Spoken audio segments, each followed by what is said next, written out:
Welcome to Real Estate Coaching Radio, starring award-winning real estate coaches and #1 international best-selling authors, Tim and Juli Harris. Real Estate Coaching Radio is the nation's #1 daily radio show for realtors who demand authentic, real-time coaching. Get ready for fluff-free, unfiltered, full-strength honesty about what's truly working to get you into action, helping others, and making money now in today's real estate market. Now to our hosts, Tim and Juli Harris. 3, 2, 1, and we're back. Hey, welcome to September 4th. There's so much to celebrate that's going on right now. I love the fact that the unemployment numbers came out today, and the total unemployment it's kind of actually shocking that now the total unemployment rate is in single digits, considering it wasn't even that long ago. It was, almost 25%.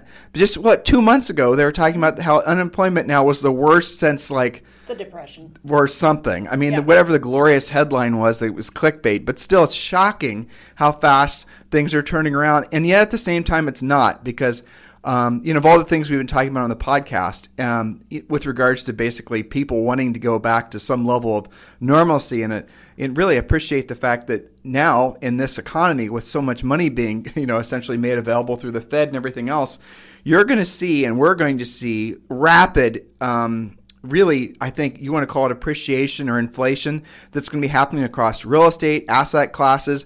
The hype and the momentum that it does feel like is building inside the economy is going to be like nothing we've ever experienced before. And now there is going to be a price to pay for all of that. Guys do understand that. We talk about that a lot on our podcast. But for now, the wave is definitely going to carry you to higher levels, so make sure you're riding it. Yes, absolutely. The collective unconscious out there, everybody thinking, we've got to move this thing forward. We've got to get on with our lives. The enthusiasm for it. I mean, everyone is pushing the same direction, and you can really feel it in the housing market. We have a continued story of stymied supply and a ton of demand. And, lots of great news came out last week.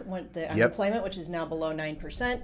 We had the Fed coming out saying this is new policy, that we're going to keep interest rates this low or possibly even lower. That was good news. For at least 5 years, which is insane. 5 years. I mean, that by itself is pretty incredible. Well, let's drill down on that in case we have any first-time listeners. Mm-hmm. I want you guys to wrap your minds around this, because this is a new concept for virtually everybody, right? It is really a new concept for Julia and I as well, but here's the idea. If you're borrowing money at 3% or less, and your house inflates in value or appreciates in value, it's really inflation, but people will call it appreciation. The price goes up. The price goes up, right? And it's inflating or appreciating at a higher rate than what you're paying on the interest. The actual money that is going to be essentially paper value, that it's going to increase and will be greater than the interest you're paying on the loan. That means that the money is free. Do you guys realize that the U.S., the sovereign nation of the United States, borrows money in long-term treasuries? The average rate is 1.5%. And you're now able to borrow money almost like you are a sovereign country yourself at essentially less than 3%. Guys, that is absolutely crazy. So look, that's going to create a massive surge of FOMO, right? Fear of missing out. If you think that we are in some kind of, housing sellers mode in the past that was a little hard to keep up with, get ready for the surge that's going to come out of all these people that are going to essentially be looking to essentially spend money, buy houses and whatnot, now that we're actually seeing the end of COVID. And that's the other thing that was announced today. And by the way, guys, we have some great points to share with you on Centers of Influence and past clients. But there's not just a therapy for COVID now, but there's an actual vaccine. The government, the Trump administration, has essentially lived up and exceeded the expectations. Everybody was saying there wouldn't be a vaccine for at least 18 months, maybe never. There's a vaccine that's going to be hitting the market that's going to be widely distributed by the end of this year. Now, I'm not sure if I'm going to get in line first for that vaccine. No, I did read about that, because that is a question. So who's going to volunteer for that? Right, I'm guessing. And in that article, they did have a picture of a guy who was volunteering for it. So people are actually doing this. Right. I might want to be like a couple weeks after they start doing round it. 10 or That's what I'm thinking. So. Yeah. The first round is supposed to go to healthcare providers, right, and people higher at risk and stuff like that. Frontline deployed people, basically. Yeah, which makes sense. Right, totally. So that's all good news. Well, so guys, look, here it is. You're seeing trillions of dollars that have been pumped into the economy. Long-term interest rates. The Fed is going to do everything it possibly can to fight off a recession. They're actually saying, even the most conservative bears are saying the recession is over. all these crazy things that are happening that have never happened before. Now, here's the flip side to it.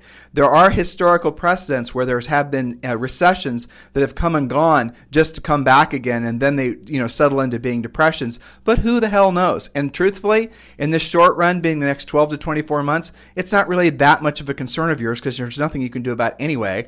So just make the most of what this market has to offer and be thankful that it is, frankly, it looks to me like the bad economic times largely are going to be in the rearview mirror as we end this year. And there's so much to be celebrating, so much to be thankful for. Hey, guess what? It's Labor Day weekend, so you have plenty of time to do it. That's exactly it. And so, to segue into our topic, we're going to be talking about how do you actually communicate? What is a communication plan? It's actually a 7-step plan for your past clients and center of influence, lovingly known to all of you as your database. This is a very common question that we get. And it's also, when we've done live events with the grizzled veterans out there that have, been in business for 20 or 30 years and they've done thousands of transactions, and we ask them, you usually are the one asking the panelists, what would you have changed looking back? What would you have done differently? It's not, I would have spent more marketing. It's not, I would have, learned to pick up the phone or done some radical thing, okay? It's not more Facebook posts. They all say the same thing. I would have done a lot better job with my database. I would have done it sooner. I would have done it more frequently. Your follow-up question is always, why? And they say, you know what? I would have spent a lot less money on all the marketing things that I tried. I would have had a lot less stress going feast to famine. To what you just said, right? That is something, and every time we have a top producer panel interview, that is a question I love to ask because I always know what the answer is going to be. And it's just exactly what Julie just said. And then when we ask why they didn't follow up better and do a more effective job with centers of influence and past clients, they never have a good answer. No. I think really what happens is people get overwhelmed not knowing what they're supposed to do. And then they get sometimes they get caught in what we call the tchotchke trap, where you think you're supposed to be dropping off tchotchkes and forget-me-not seeds and pumpkin pies and following this rigid schedule of, being a junk giveawayer. And you know what? You don't have to do it, and that's not what people want anyway. So what we're going to do on this podcast today is we're going to go through 7 points on how to create the ultimate center of influence and past client follow-up campaign. But Julie, I'll say there is a cursory answer. I know that when I ask people that nowadays, what's the one thing they wish they would have done in addition to following up better with their centers of influence? What? Almost all of them say they wish they would have joined eXp Realty sooner. Well, that's true. So they can say, thank you, past fill in your blank. Exactly. Name. But that is what they say. Yes. They do specifically say, I wish I would have joined eXp Realty sooner because I underestimated the opportunity. And if you guys want to talk with Julie and I about being partners in our eXp Realty group, we've made it super simple for you. Just text me directly at 512-758-0206. 512-758-0206. If you're interested just in learning more about eXp, you're not really, you're just getting ready to get started kind of in your learning phase, go ahead and text the word EXP to 31996. Go ahead and text the word EXP to 31996, and we'll text you back a 9-minute video that'll answer virtually all your questions about EXP. But when you're ready to move forward and you want to partner with Julie and I at EXP and be part of our EXP team, go ahead and just text me directly at 512-758-0206. Oh, and I do have a new announcement. What's that? All right, guys, I'm going to officially announce this today. Though hopefully we're ready, nothing's going to break. Julie and I are actually going to start a national real estate team. And the reason we're doing that, frankly, is because we can do it because of our association with EXP, and it makes it simple because they're licensed in all 50 states, Canada, and a whole bunch of other countries. So we are actually going to build a national real estate team, an actual real estate team, but the team is not going to be a traditional team. The benefits and what you're going to get by being part of, it's called Harris Homes and Estates. And the benefits you can get are all available on the website, Harris Homes and Estates. And again, it's a little, we just literally got this approved by EXP to start talking about this. But if you're interested in working directly with Julie and I as part of our real estate team, then you can just go to Harris Homes and Estates and check out the website and fill out the application. And we're going to be taking agents in all markets and the countries, obviously, the EXP is also licensed in. And our goal is to start helping you guys, obviously, lead generate, do all the things that we do as far as our coaching program. But we're also then going to build a very tight referral network where you guys can start exchanging referrals between all of you. So this, I think, if this is implemented correctly, we should should be one of the largest producing real estate teams in the country. So do consider checking that out, Harris Homes and Estates. All right. HarrisHomesandEstates.com, HarrisHomesandEstates.com. All right, so this is fun. We've got 7 powerful points for you to organize your center of influence past client database. Point number 1, Mrs. Harris. Yes, and please do not overcomplicate this. This is just like the simplest, best system. You do these 7 things, and you will never be one of those grizzled veterans saying, I would have, I should have, I wish I would have done this sooner and faster and more consistently. Okay. First one, most important, you have to actually have an organized database to work your database. So the first thing, of course, they're all going to ask, what's the best CRM, right? Well, they all basically do the same thing. Your first thing to look at is, what does your broker already pay for you? And use that if you're not already. And of course, EXP has a great CRM that comes with the program. So that's the easy button as well. Well, that is actually a very fascinating problem that agents seem to have because they overanalyze what CRM to use. Now, if for some reason your broker doesn't, and maybe you're your own broker and you're not wanting to associate with whatever, right? You're just doing your own thing. Use whatever CRM. This is the real bottom line answer. Use whatever CRM you'll use, but all you do not need a fancy drip campaign, which we're about to talk about in a second. What you need, the bottom line is just something very simple to organize contact information that will then set reminders for you to follow up with the people in 30 days, based on the previous conversation you'd had. And we're going to explain all that in a second. And you can use all kinds of free CRMs for that. You could use those of you who are still using like Microsoft Outlook. That works just fine. So what we're saying is you don't need a fancy, expensive CRM. 99% of the time, the most basic CRMs will work just perfectly. It's when you guys get seduced by the idea that you need these complicated drip campaigns, 33 touch, and all this other garbage that basically is overly complicated. That's when you get seduced into overspending. And that's also the slippery slope into believing that you need to start basically dropping off tchotchkes and spending a lot of money on your centers of influence of past clients, even though that isn't what they want. Statistically, guys, the number of leads and business you get from long-term lead follow-up is 0. It's virtually nothing. So unless and we're going to tell you exactly what the anecdote to that is so that you do have a better return on your time and money invested. Julie? Yes, I can tell you from coaching clients, the more complicated their CRM is, the less likely they are to do anything with it. So it just negates the purpose. Keep it simple, guys. Okay, number 2, no drip campaigns. They don't work. You guys get frustrated by them all the time. You pray to the real estate gods that if I just keep on being consistent, that somehow the leads will come to me. They're garbage. Who wants to have the same? Look, do not send me any recipes. Do not drop stuff off at our door. Please do not, drip your junk on us. Please. That sounds disgusting. It's a little weird. It's weird. But guys, these whole drip campaigns, when they came out conceptually back in the 90s and the early 2000s, everyone thought that was going to somehow make it so they didn't have to do real work in real estate, which is making direct proactive contacts to their centers of influence and past clients. They thought it was the panacea. Oh, finally, I figured out a way to hack actually having to do real work. Well, maybe initially when, people would get like 4 emails a day back in the olden days in the 90s, maybe then a drip campaign would work because it would be one of the emails that people would open. But now the problem is your centers of influence and past clients, they're not just getting drip campaigns from you. They're getting drip campaigns from everybody. Every possible business sends these sort of repetitiously boring emails and all kinds of solicitations.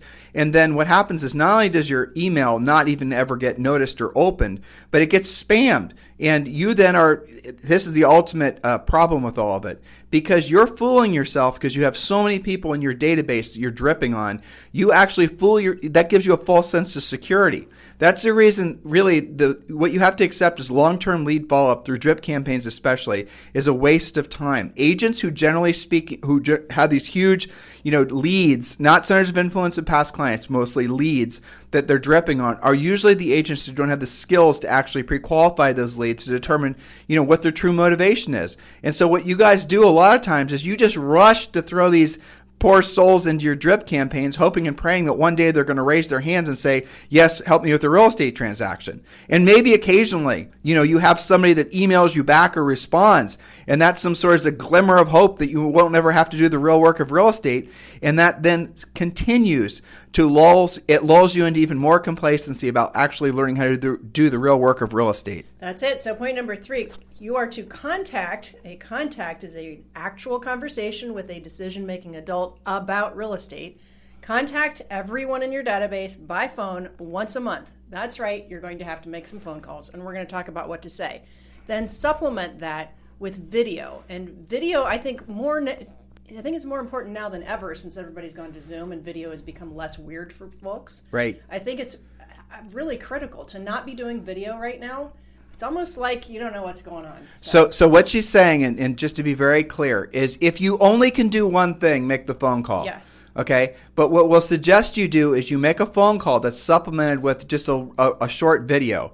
And we are actually going to be partnering. We're creating a product for you guys with viral marketing. And if you want to learn more about it, it's pretty cool. Just just text the word database to 31996. Text the word database to 31996. And what it is Frank, the owner of Viral Marketing, has written a script that he says works really well, which will allow you to actually send out a video using his script to your centers of influence and past clients. And the whole purpose of the video is to generate listing leads, which is perfect, right? So text the word database to 31996. Text the word database to 31996. Yes, that's right. So how are you going to contact everybody in your database once a month? Well, let's do some simple math. So first, kind of micro point on this is the goal is not to have 2,000 or 3,000 people in your database. Of course, you're not going to be able to get through all of that in a month. You want to make sure that you've got actual real contact information that if I were to talk to that person, they could tell me who you are. So purify the database as part of this. You just said something that's really important. So there's 2 types of lists that you guys always get confused. There's your centers of influence and your past clients, and then there's everybody else. And what you guys do is you mix the list, and then you essentially made your list crap. So you do not want to be trying to do any kind of generalized marketing using video, for example, to the masses. It is a complete and utter waste of time. We tell this to you guys every single day on the podcast. Trying to create a bunch of social media content to try to build some mythical online brand is a waste of time. Now, with that said, you do definitely want to love on your centers of influence and past clients. You do definitely want to call them, and Julie and I are going to give you some script outlines to use in a second. And then you do want to supplement with video. And you do these things in combination and you'll feel comfortable and confident doing it because you know you're going to be delivering information that they're going to want to have as it pertains to the real estate market. Just think about what Julie and I talked about at the top of this podcast, right? We just told you guys, and we talk about this every day on our show, look at the interest rates, long-term interest rates. Look at, for example, if you're, obviously your focus needs to be on sellers. So you could call your sellers and you could send them a video and you could explain to them what inflation's effect is going to have on property values. You can explain to them right now, if they lock in a long-term low interest rate, that the inflation on the property will actually, more or less pay for the property, at least in the short run. Who knows for how many years, but there it goes. And so maybe if they've been fence sitting and thinking about moving up in a house, maybe skipping a couple moves, which is a good move for a lot of you guys to consider when talking with some of your prospective buyers, because if they can get a long-term low interest rate, Julie, what is $1 million borrowed at 3%? What'd you tell me? It's like $2,800 or something? Yeah, it's like incredibly cheap. Right. And so people might want to just skip the next natural move and go to the move that they would be considering, 10 years from now, because they can take advantage of the low interest rates. And frankly, because assuming this inflation kicks in, they're going to essentially have their ship rise along with everybody else's. Yeah, and it's been really interesting to hear from coaching clients that as a little side development from low interest rates is that people who normally would be very adverse to buying first and then selling are now comfortable with it because the payment's so small. That's what are right. you going to have, like 2 months? And because they know their old house is probably going to sell right away. So that's a fantastic thing that usually people will fight on that. So that's just one minor point. And you guys, we provide content for you that you can share with, the content's written for you guys for your own information, but you could certainly take the information from timandjulieharris.com, our website, every day, 4, 6, sometimes 10 new articles. Go and read the articles and use some of that content when you're thinking about what to share with your centers of influence and past clients. This information that excites you about housing will excite them as well. That's right. So what you're talking about, Tim, is 2 critical things when you're communicating. Whether it's by phone or by video, there's 2 things that have to happen. One is what you just mentioned, something of value, which we supply them all day long, every single day. Can't use that as an excuse. And secondly, a call to action. What are they supposed to do about it? So if you only do the first one, it's kind of like you're a public service announcement. And you're just, that's great information. Fantastic. Thank you. But you also have to always remember to have a call to action. Can you talk about that a little bit? Right. So the call to action, here's for example, and this is a very simple call to action. You should not be real aggressive. And the climate right now, sort of the nature and how people react to asking for a direct solicitation is not going to be positive in the current environment that we're experiencing in the country. But if you ask the question like this, so you're going to call them up every single month, and this is just an overview. And the first call is going to go something like this. Hey, this is Tim Harris with ABC Realty. So listen, I've been getting a lot of communication, calls, emails, texts from my friends, family, people I know, love, and care about, and they're all seemingly concerned about what's going on with property values. So what I'm going to start doing is I'm going to start calling all of you guys every single month and giving you a very quick snapshot of what's going on in the housing market and what's going on with your home's value so you don't have to worry. And I've got your first report ready for you now. Right? Yes. Now, you can do an abbreviated version of that, but you guys get the gist of it. And if you listen to what I said, I'm calling all the people I know, love, and care about. You are telling them why you're calling them. You get it? That's going to be something that immediately is going to make them feel appreciated because you're showing appreciation. And then all I want you to do is give them a quick snapshot of what the home's value is. And by doing that, I just go to the MLS, find out how many, it's an absorption snapshot. So find out how many homes are currently for sale, find out how long it's taking for the inventory to sell off. So if there's, for example, 5,000 homes in your MLS, and last month 2,500. I'm making this way too simple, but you guys get the idea. And there's 2,500 homes that sold. Assuming the inventory stays roughly the same, you're going to be looking at 2 months inventory on the market. Now, it's a way oversimplification, but that's really all you'll really need to do. You can get all this information from the MLS, but do have at the ready more drilled down information, the statistics right from the MLS if you do have somebody that wants more specifics. So then you're just going to give them a quick snapshot. Mr. Seller right now, or, Mr. Past Client, Center of Influence, Friend, Family, the market right now is still very much favoring sellers. And based on the inventory, based on the days in the market, the average home is sitting on the market for like 12 days. And at least the last few sales we've had, they sold for over asking price. So what I'm here to tell you is you are in the right place at the right time, and congratulations for being a homeowner. By the way, and this is how you just ask them if they have any questions. So, just basically loop the conversation in. There'll obviously be natural conversation going back and forth. And then you say this. These are your 2 calls to action. Say, would you like me to do a more drilled down appraisal or CMA of your home? Would you like me to email you a more drilled down report? Actually, I've already started on it, so I could just send it to you later today. And that way you'll get a real clear idea of what your home's worth. They will or they won't say yes. Now, if they say yes, say, all right, perfectly. Say, all right, perfect. I'll work on this and I'll send it over to you today. By the way, are you thinking about putting your house on the market, or are you just asking for this for the sake of just, like I said, for knowing what the value is going to be? Feel them out to see if they have any real motivation, because if you don't ask that question and all you asked was if you could provide the CMA, don't think that they're going to bridge the gap mentally and emotionally to then assume that you want to list the house, right? You have to be overt and offering to be of service, helping them buy or sell a home. Now, let's just say, no, they don't want the more detailed drilled down CMA from you. Thank you for calling. And then this is how you end the call, no matter what course of action you're taking.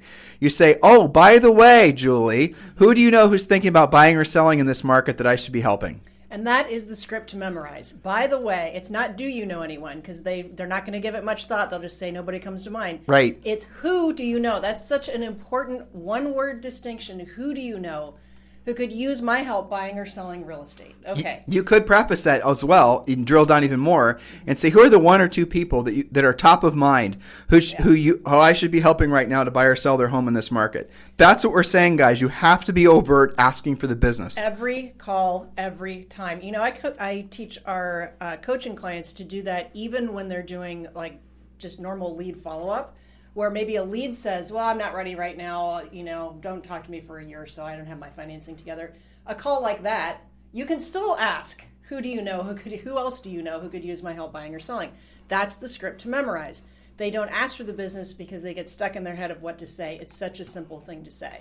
And people are very receptive because you're not directly saying at that point to you, when do you plan on selling? Okay, if they're planning on selling, they're going to tell you because it's about them. It's a brilliant script because it's easy to memorize, it's short, and you can use it with virtually everybody you talk to. That's right. And one of the things that we like about what viral marketing does is they actually interview you guys once a month, talking about your homes, the values in your marketplace, right? They'll interview you, and then they slice those into short little videos, and then they send those to your centers of influence and past clients. But look, you cannot just think that by itself is going to get the job done. You have to supplement it with a phone call like what Julie and I always tell you guys to do. The proactive always wins. The passive rarely does. So yes, do the viral marketing videos to supplement the actual calls. Just doing the videos by themselves will not get the same, anywhere close the same result than making the calls. And if you can only do one, choose to just make the calls. And if you want to hear or learn more about viral marketing, obviously just text the word database, no space, database to 31996. Next point, Mrs. Harris? Yes, all right. And you're right, because some of them are thinking, I'll just do the video and not do the call. Of course. Don't do that. Don't do that. If you guys are going to not make the calls, don't do the video. That's right. That's the bottom Good line. Point. All right, number 4. Consistency. Again, I go to our grizzled veterans' brains on this. One of the things they said was, I would have not just done it at all. It's the consistency of it. You have to schedule this every month. Call the same people at the same time. Program them that you are the go-to person, that you are there for them. You're going to keep that information coming. That's another thing that viral does, is it kind of forces them into a schedule. So that's kind of nice because they're getting interviewed every month. They have to do it. Well, so that goes back to the original point as far as having your CRM. So here's the thought for you. Here's what your life should look like. You're going to schedule in that you called, and you're going to take your whole database. And maybe it's 50 people, maybe it's 500 people. If it's much more than that, truthfully, unless you've been in the real estate business for a long time or a really, really social person, you probably got a lot of fluff in your database, right? So if you got to form your database right out of the gates, the simplest way to do it is go to your phone, go to your old phone, go to your old email, go every place you can possibly imagine. And again, put real centers of influence and past clients people in there. Your old neighbors, people you may have known from church, people you know from work, anything like that. And then obviously your customers, your recent customers, anyone you currently do business with. Those are the people that go into this list. The further out you get from the core people, like for example, think to yourself when you're deciding whether or not you want to add someone to your database or not, that if you had to call them up, and you're going to call them up today, do they have to remember who the hell you are? Because if they do, they don't go on that list. There's a simple litmus test for you. And then if you're building it, just go and make a point of every single day until you've exhausted all your leads lists or your centers of influence and past clients leads lists. Add 2 or 3 of them into your CRM every single day. Every single day, your homework is going to be go and research 2 or 3 people, add them to your list, and by adding them, you're going to call them, and you're going to use our scripts, and you're going to then obviously start building the Center of Influence past client list. Now, if you've got a big CRM, if you've got a bunch of people in there, and you've been doing a really crappy job of following up with them, which is the case for most of you, I've got good news for you. They don't know that you have not been following up with them. They haven't been keeping track. They don't have an egg timer saying, you know what, that Julie Harris hasn't called me for 6 months. They don't know. Okay, so don't use that as your excuse not to reach out to them just because you have never called them or you've only mailed them and you've always been passive. You know what you've been doing doesn't work, and you're going to start doing the stuff that does work. Well, guess what? It's a perfect time to start. No one's going to criticize you. They're not going to actually have remembered the last time they came in contact with you. Matter of fact, it's just the opposite. What's going to happen is when you call them up, do not use our scripts. Do not apologize for not having called them. Do not apologize. Don't make some weird Don't situation. create an objection when they didn't even have it in their head. Call them up, use our scripts, just like you'd called them 30 days ago. That's it. That's how you start. Don't make some weird sort of vibe on the call, making it uncomfortable for everybody, right? Maybe do a little homework on them prior to calling if you haven't contacted them in a while. Go to their social, see what's going on in their lives, make sure they're still alive, all that good stuff. I mean, these are important, right? Yes, indeed. So that was actually point number 5, grow your database. The goal should be at least 10% per month, and there is a 10% rule, which I've seen most of our coaching clients, because they do this plan, get well more than 10%, but the 10% rule is when you do these things. Okay, so just having a list that exists doesn't count. You have to actually do the points that we're going through. When you do that, you'll get at least a 10% return. So if you've got a great past client center of influence database of 100 people, you'll get 10 fairly easy deals out of that every year, assuming you communicate with them. So obviously, if you've got 200 people, the 10% rule, you'll get 20 pretty easy deals. Okay, and I would contend most of our clients get more than that. Okay, but here again is the problem. Some of you are just heard Julie do the math, and now you're going to start saying, what if I have 10,000? Exactly. And I start dripping on them.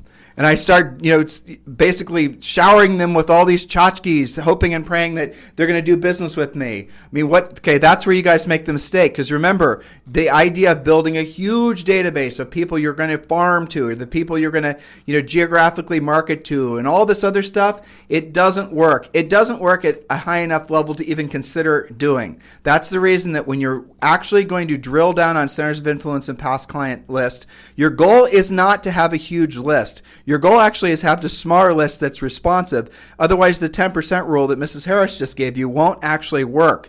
And at the same time, you should also be focusing on trying to grow your database by 10% per month. Call the same people the same day of every single month using the scripts that we give you as far as our coaching program, and keep the conversations focused on the things that matter to them, which is being of service. Don't talk about yourself. They really don't care.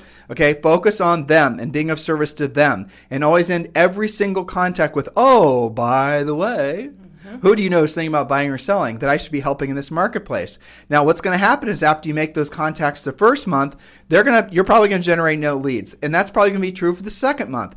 But what happens after they realize that you are indeed going to call them every single month, and you're going to bring something of value to them, they're actually going to start overtly looking for overtly looking for folks to refer to you.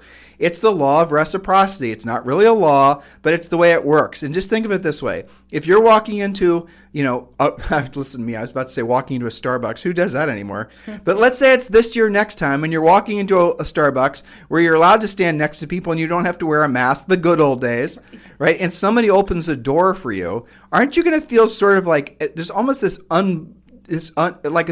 debt that has to be paid, where you have to somehow reciprocate that kindness? Haven't you guys noticed that? We all feel that way, but that's what happens when you build up that unpaid balance in the mind of your centers of influence and past clients, when you contact them with something of value every single month. No, not all of them are going to feel that way, but a vast majority of them will, especially when you supplement it with a great video that's going to give them even more drilled down information on what's going on in the market. Your ultimate goal with your centers of influence and past client is to have them think real estate and think your name. There is a direct correlation. There is no doubt that Tim and Julie Harris, mean real estate, right? That's how you guys have to basically be associating with your centers of influence and past clients as well. And if you're just getting started, it can be a small list, 25 people. It will grow over time. But Julie's statistic, about 10% of those people will send you business every single year. That is completely accurate. And again, over time, as you become more successful, as you basically have a bigger list, that's the reason that these agents, you hear us interview them, the agents that have been in the business a long time, the most successful agents in the country, they can actually start focusing more on centers of influence and past clients, because the numbers, the law of large numbers actually works in their favor at that point. Because if they have 500, 600,000 people, they're true centers of influence and past clients, guys, a lot of these guys, they don't really have to do a heck of a lot of work outside of just, loving on those people to build and have very consistent businesses, because the numbers work in their favor. That's right. And in fact, at that level, they're more of a lead follow-up business than they are a marketing or prospecting business, because they've done such a killer job on this.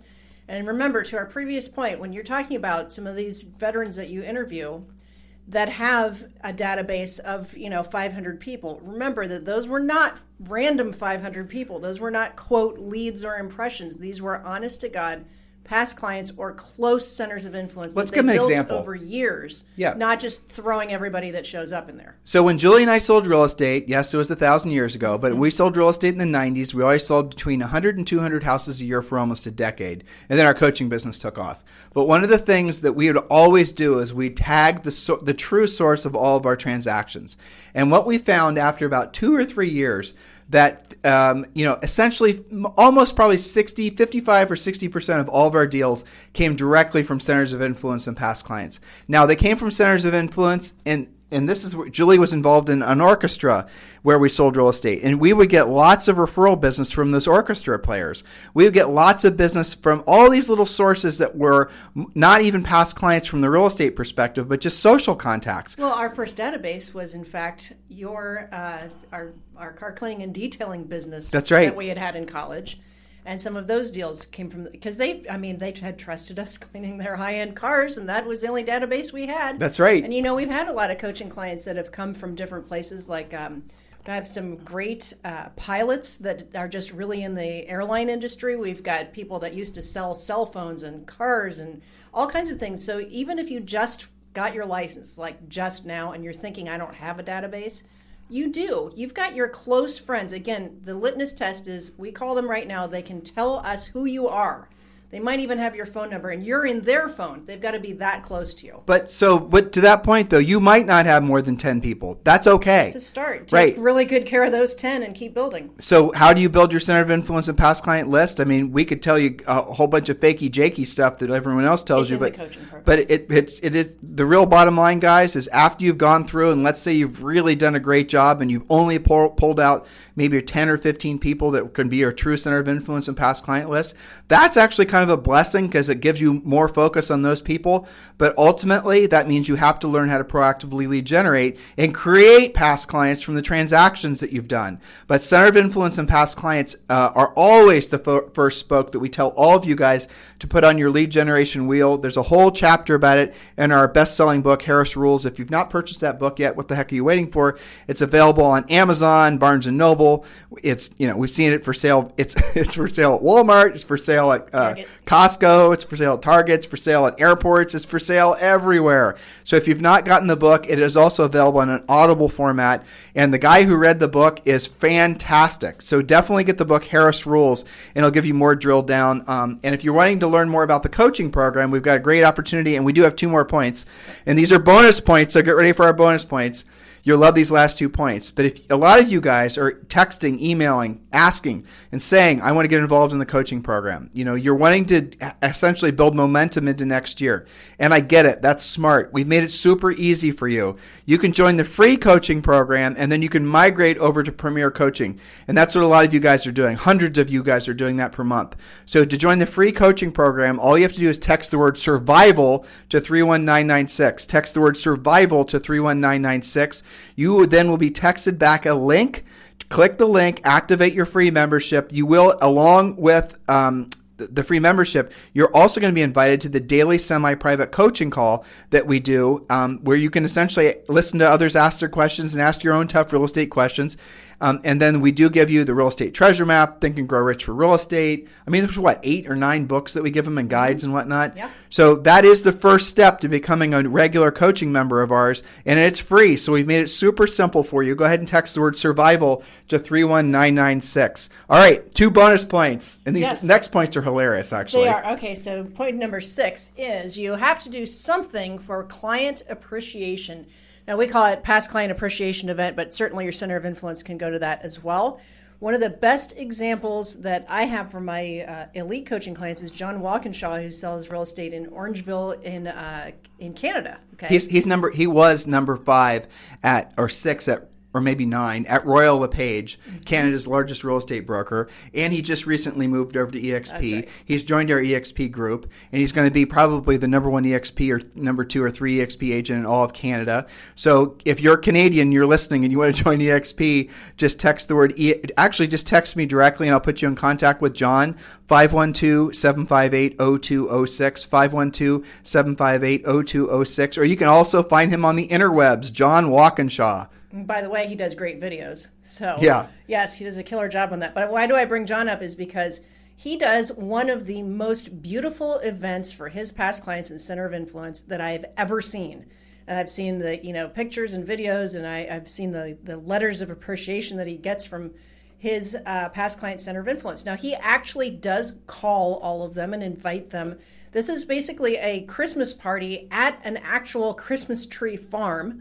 They do it up. They have all they have pictures with Santa, and they have apple cider and hot chocolate and the whole thing. But this is like the biggest Christmas party That's ever. a hilarious idea. It's fantastic. It's beautiful. And so he's also providing a place for them to do their holiday cards with their their family, etc. But how does he get people to show up? He calls them. He does videos. He sends it out. He makes sure they're going to show up. And he's paying for the Christmas tree? He doesn't give them a Christmas tree. He holds it at a Christmas tree farm so they can get their tree there. But he has like this whole, it's so big. He actually has like a bloopers reel from the event.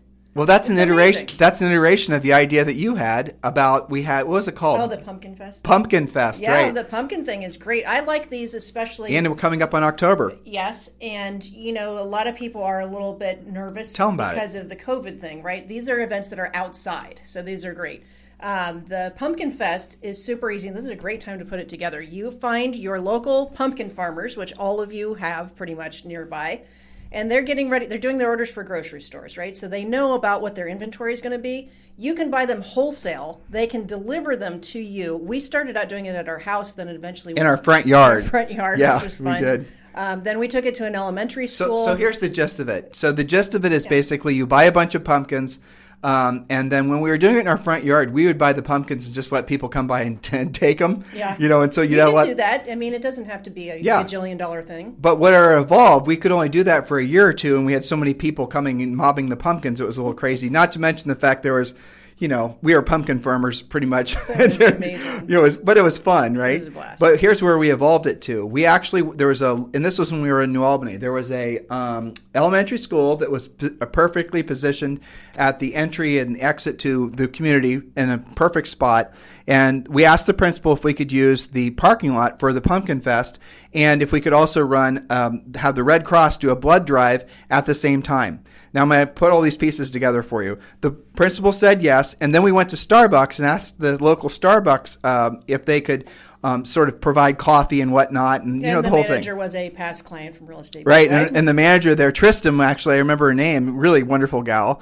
She was one of our centers of influence and past clients. How about that? And we met her by, guess what, buying coffee every morning. So she then would provide us coffee for this event. I don't even know how many pumpkins we bought, like 200 or 300. It was insane. Bonkers. Yeah, we got to the point where the farmers would actually do all the labor for us. We didn't have to do it anymore. Well, pumpkins get heavy after about the 20th one, Yeah, and some of those in Ohio were massive. Tristan, by the way, sells real estate now. Does she really? Yes, she does. Why haven't we gotten her into EXP? I don't know. I got to talk to Rochelle. Knows her really Can you well, write that down? Yes. Yeah. Okay. So moving forward, that's funny. Of course she know. does. So moving forward, you know who else sells real estate now? Who? Our old travel agent. Oh, that's right, Richard. Yeah. I know. Isn't We that convinced crazy? everyone to get real estate licenses. I know. But point being is that these past client center of influence appreciation events can be a lot of fun. There's a whole list in Premier Coaching. So the Red Cross would do, the reason we did it with the Red Cross is, obviously we wanted to expand it so that it was a charity. And the Red Cross would work it so that they would do the blood drive. But here's the little hidden benefit of the Red Cross. They've got very high-level local press tie-ins. And when they do a press release saying they're going to be, this is the gist of it, and it would show up in all the papers, sometimes even the citywide papers, in conjunction with Tim and Juli Harris, we're going to be doing this da-da-da-da at this particular location. And then, here's the amazing part. Anybody that lived in anywhere, I don't even know how large of a circumference around where we were doing it, they would then actually telemarket, call them. The volunteers at the Red Cross would call the people that had previously donated blood and invited them to our event to essentially donate blood again. So we had all this free press from the Red Cross, all these people that were obviously trying to proactively lead generate on our behalf to get people to attend.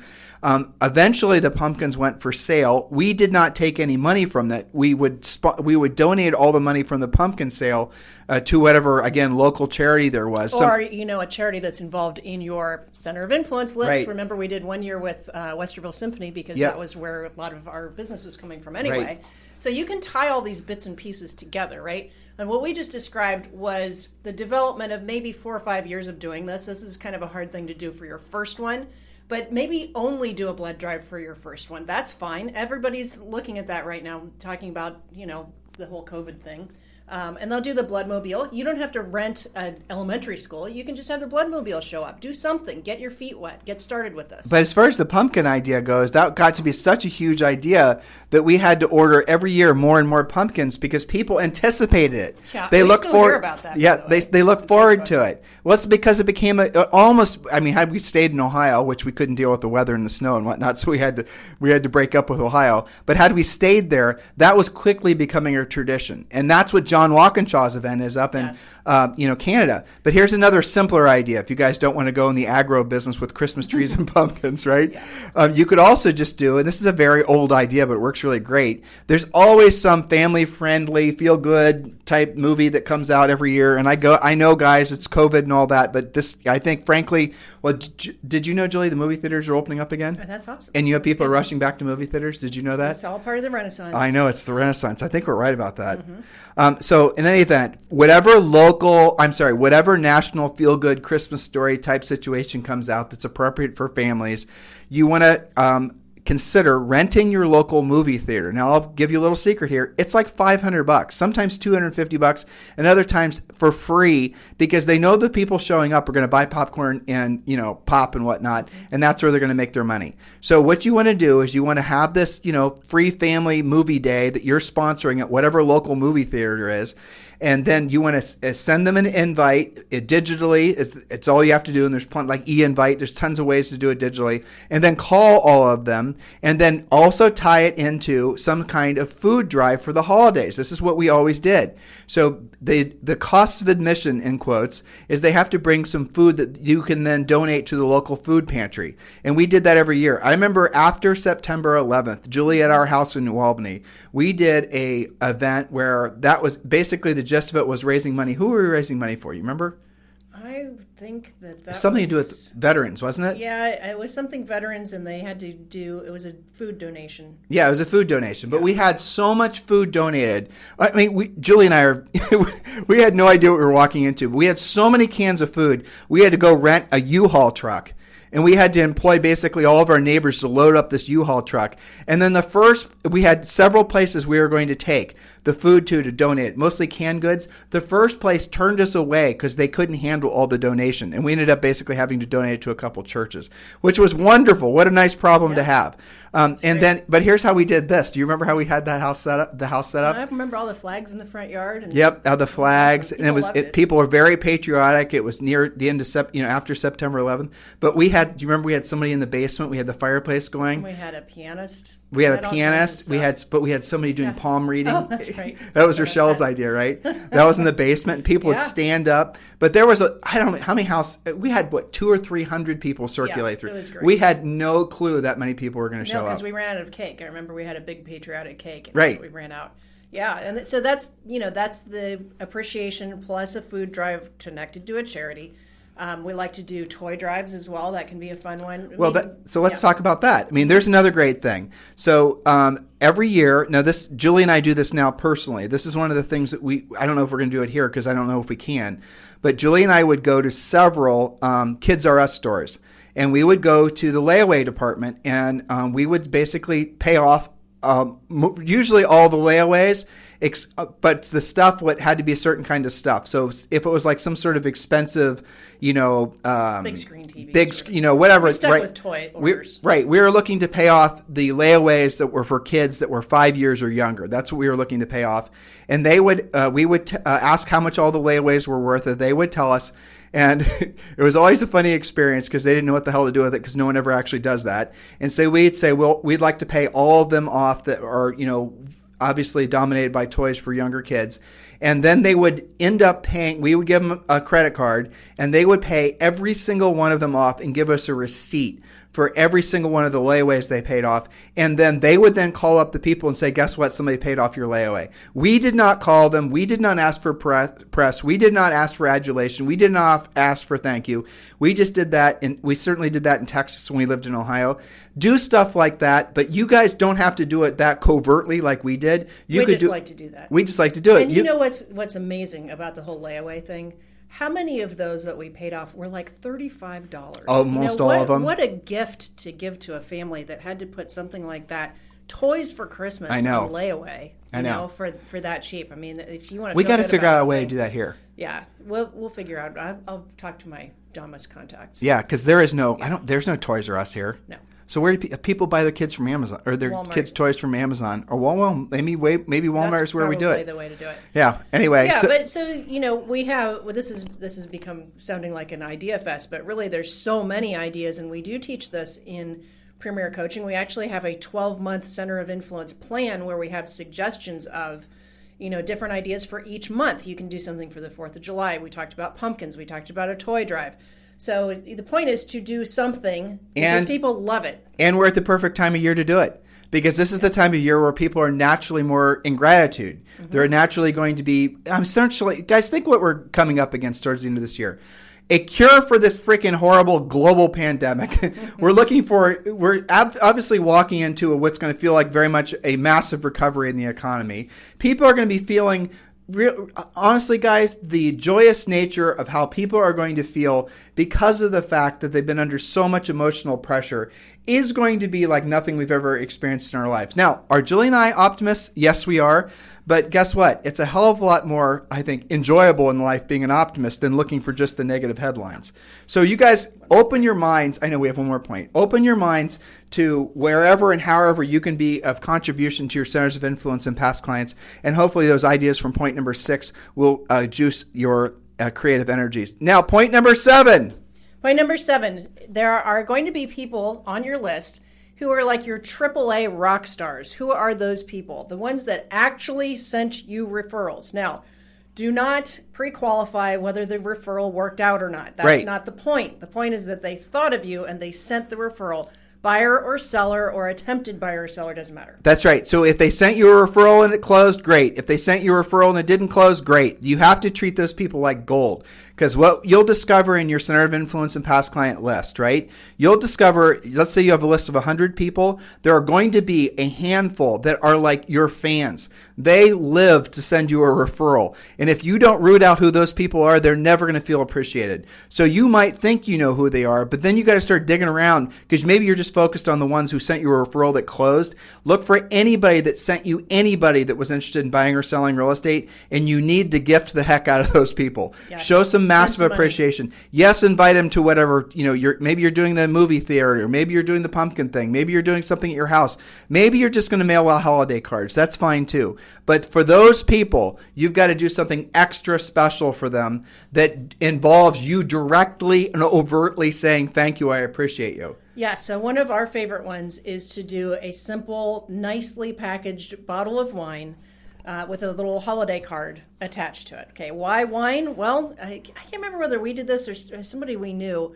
We eventually figured out that leaving a pumpkin pie on the front porch was a really bad idea. Well, we never did pumpkin pies. It's such a joke. Raccoons will eat them. Yeah, that's and right. then people get really pissed right. because it's all smeared around their front porch. So, guys, don't do the pumpkin pie. Okay. Yeah, well, but the other reason we did alcohol, too, was because if the people weren't home, we always tried to deliver these wine bottles. I just remember I had this memory of you and I rolling around with all the clink, clink, clink, clink in the back of the, but we would always deliver these Saturday morning. Julie and I would get prettied up. We'd look, try to look holiday, festive, whatnot. And we'd start delivering these bad boys. We'd start as early as Thanksgiving because, they're going to be drinking in Thanksgiving as much as Christmas. Now, we would deliver the wine in a pretty gift bag. Why? Because maybe they weren't drinkers, or maybe they didn't like our medium quality wine that we were giving out, right? And so they would want to regift it. That's fine. Regift it, right? So we didn't care, but we would deliver these, and this is key, Saturday morning. Why would we deliver it Saturday morning? They would all answer the door. And we wanted them to answer the door. We wanted to hand it to them. We just didn't want to leave it on their doorstep. Now, there were times, obviously, when we had to leave it on their doorsteps because maybe they didn't want to answer the door.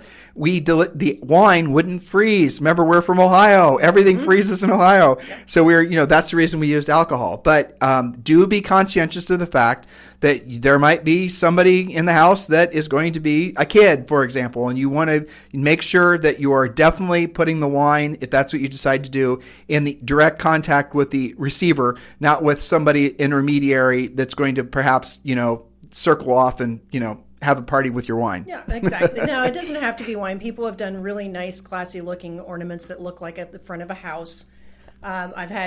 Remember, this is a smaller list. This might be your top 25 people.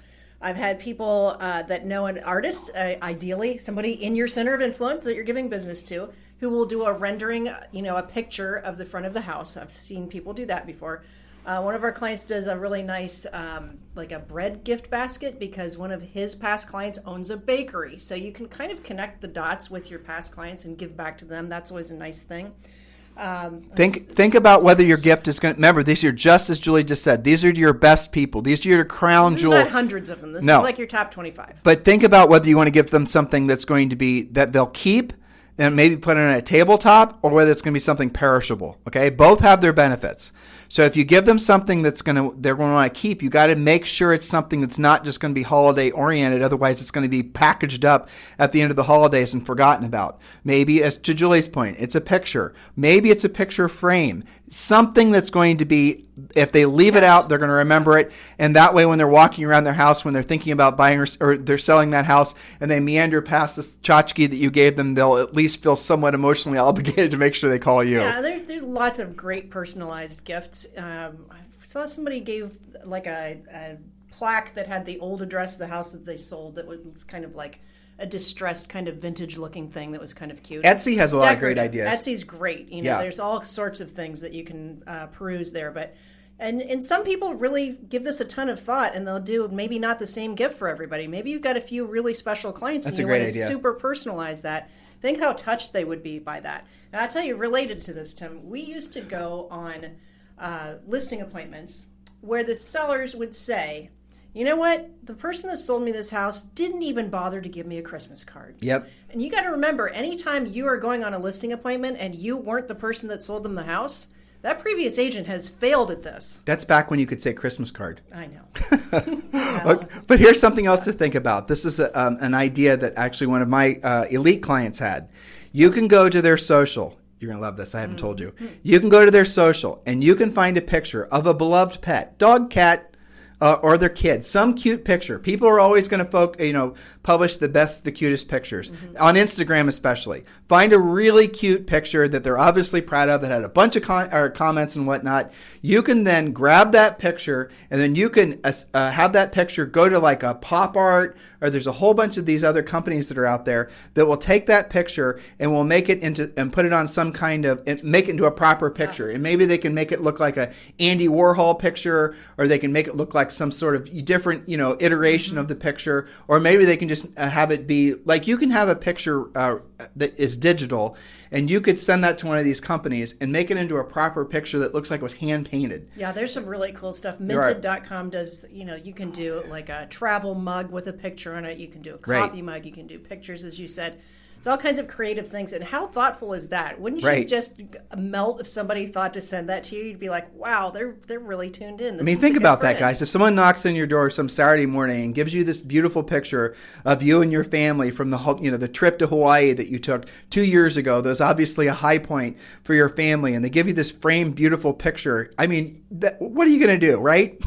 Send more referrals. That's right. You're going to go door to door, and you're going to look for sellers for that agent. That's what you're going to do. Well, you're going to have raving fans is what you're going to have. Yeah. Because you bothered. And especially now where people are a little bit, let's be honest, 2020 was not the easiest year. So think about the impact of gifts like this in a year like this. And I'll give you another little quick idea as we round the bend. As you're scaling up and you're thinking about the nature of not having a true center of influence list and then segregating out the best ones that are in there, for all of them, try to find out what their birthdays are. Again, use social. And then don't just do a silly thing on Facebook. Actually create a little video. Use your camera on your phone and send them a happy birthday of you singing them happy birthday. birthday. Yes, most of you are going to sing a horrible song, Julie and I included. Well, me more than Julie. That makes it absolutely more authentic. That's right. Exactly. But the more you spoil the people that actually are your best, centers of influence and past clients, the more they're going to spoil you back. That's how life works in general. And if you're wondering why you're not getting more business from your centers of influence and past clients,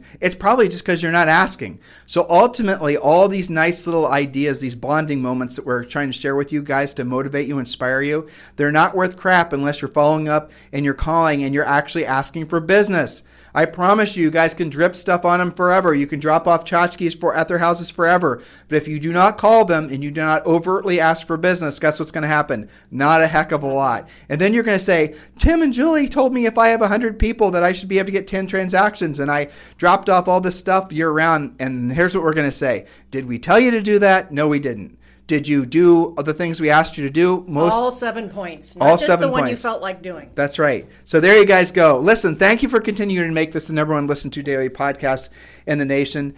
Guys, celebrate what's going to be happening into next year. Be thankful that it's not going to be the dark ages like everyone was seemingly predicting 3 or 4 months ago, because the momentum going into next year is going to be like, I think, nothing we've ever experienced before. The only thing we can liken it to is the frugality fatigue that ended after the last Great Recession, where people said, you know what, I am sick of living in personal austerity. I'm sick of not going on vacations. I'm sick of, you guys get the idea. And then people went on a more than 10-year spending splurge.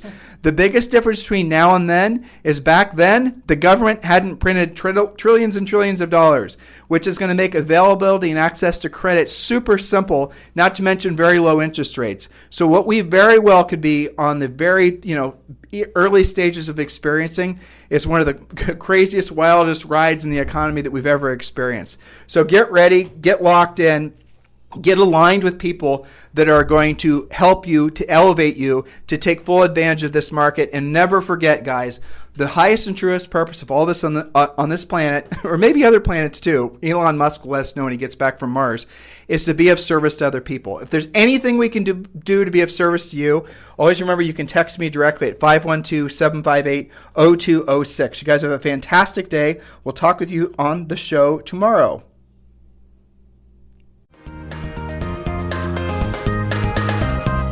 This program has been a presentation by Tim and Julie Harris, Real Estate Coaching. For more information on our real estate coaching and training programs, visit our website at timandjulieharris.com. Remember to tune in weekdays at noon for upcoming shows, and until next time, thank you for listening to Real Estate Coaching Radio with Tim and Julie Harris. This podcast is a part of the C-Suite Radio Network. For more top business podcasts, visit c-suiteradio.com.